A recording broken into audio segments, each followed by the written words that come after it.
You're upstairs on the mezzanine level.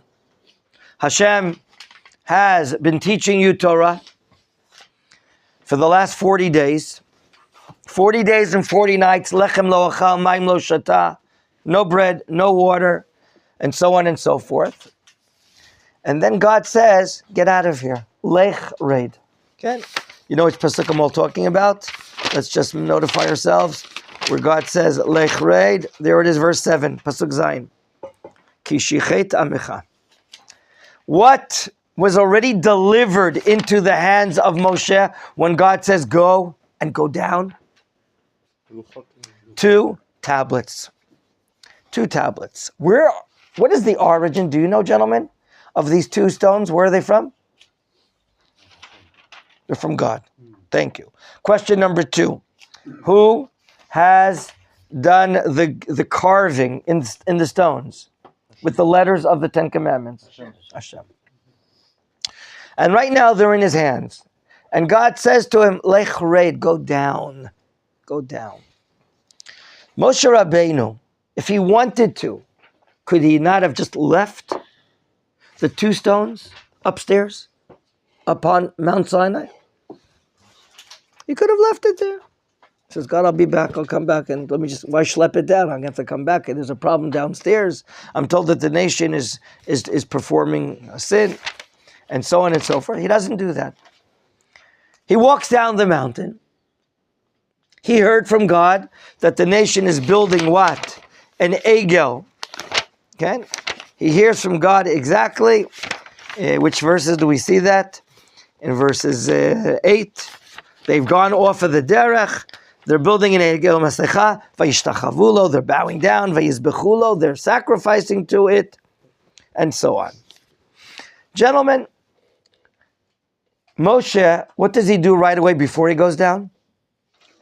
He prays to Hashem. He prays to Hashem because God says, leave me alone. Get off of me. Hanichali, lahaniach, azovoti. Leave me alone. As if what Moshe Rabbeinu was holding on to the sleeve of Hashem. He says, leave me alone. Right? If I were to play with this gentleman right now, leave me alone, get off of me. He's not on me. So what is God referring to? What is he suggesting to Moshe to do? Please don't leave me alone. Attach yourself to me. Cleave unto me. Pray to me. That was the remez, the hint that Moshe right now is to go into action and do and pray for Am Yisrael.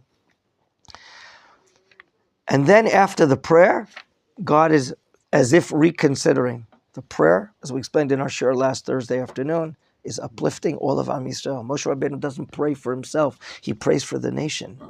Some of you noticed when you open up your Siddur and you're right now at the zenith, the pinnacle of your prayer service, which is the Shemona Esrei, is it not? It's instead of the sacrifices. All of the 13 middle blessings are in the plural language. Slach lanu, rifa'einu, shofteinu, re'ina ve'onyenu. All new. The suffix new is us.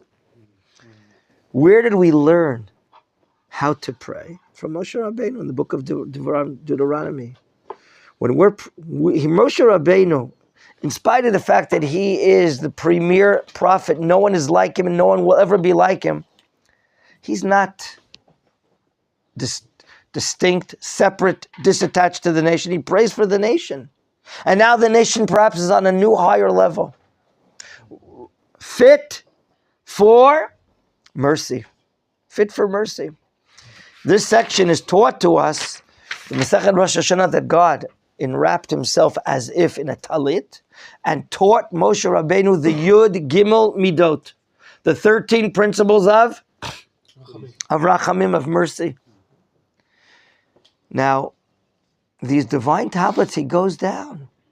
He meets with, who does he meet up with? In the lodge area, not on the mezzanine, not in the box seats down below. He meets up with Yeshua. Yeshua says, I've been hearing a lot of disturbing things, a lot of noise, laughter, loud noise, and so on and so forth.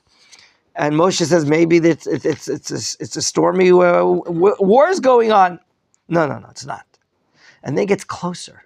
And then he sees something. He sees the egel. He didn't see the egel upstairs. Only God has closed circuit television.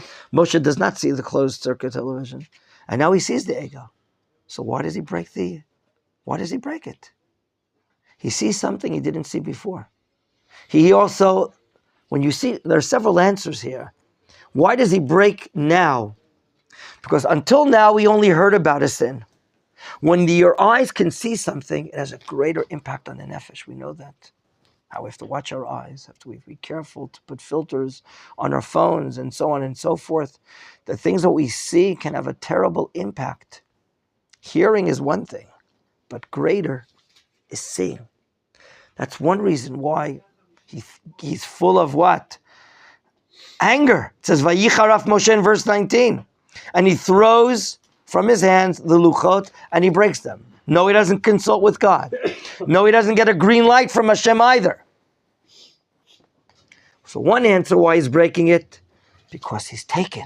Not only did he hear about it, he sees it. But furthermore, he sees something even more. God didn't tell him. They're dancing. They're happy. They're happy with what they're doing. They're not reconsidering. They're not doing tshuva.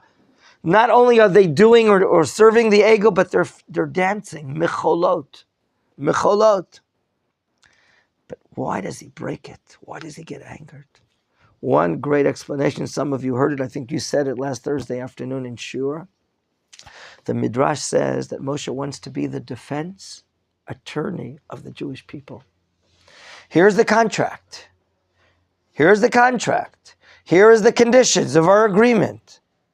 If those conditions and the contract are torn up, are ripped up, are broken, there's no agreement.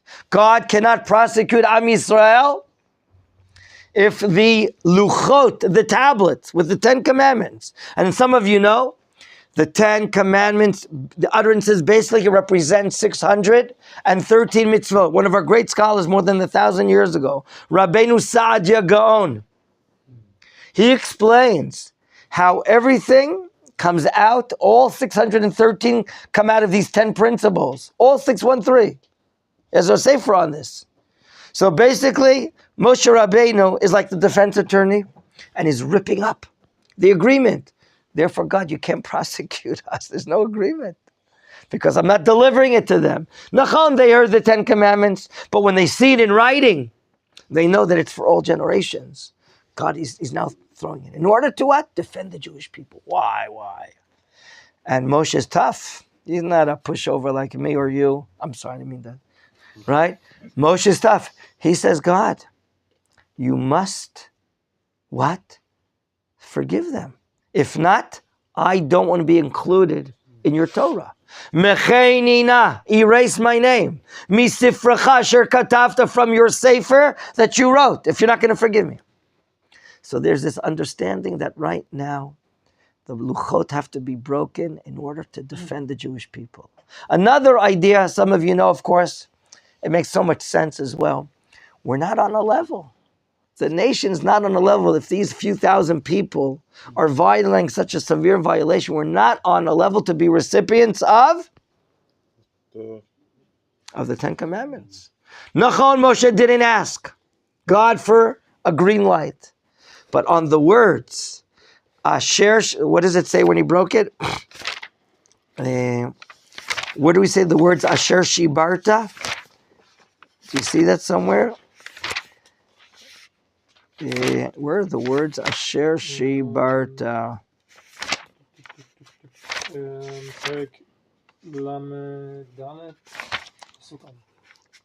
Which way?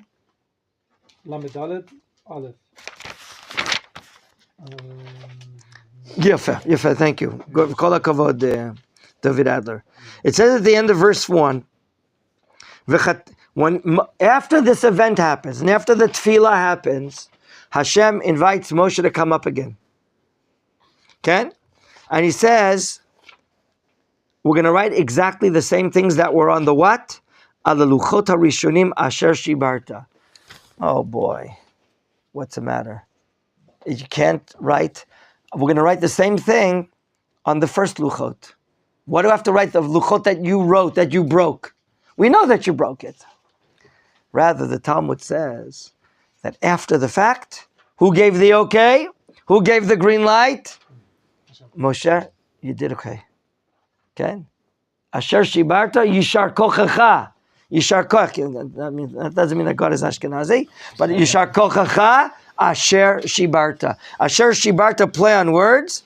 That what you did is right. Am Yisrael is not fit or ready for these tablets. After the sin, they're not worthy for it. That'll be regarding this matter of the luchot. Any questions, sir? Yes?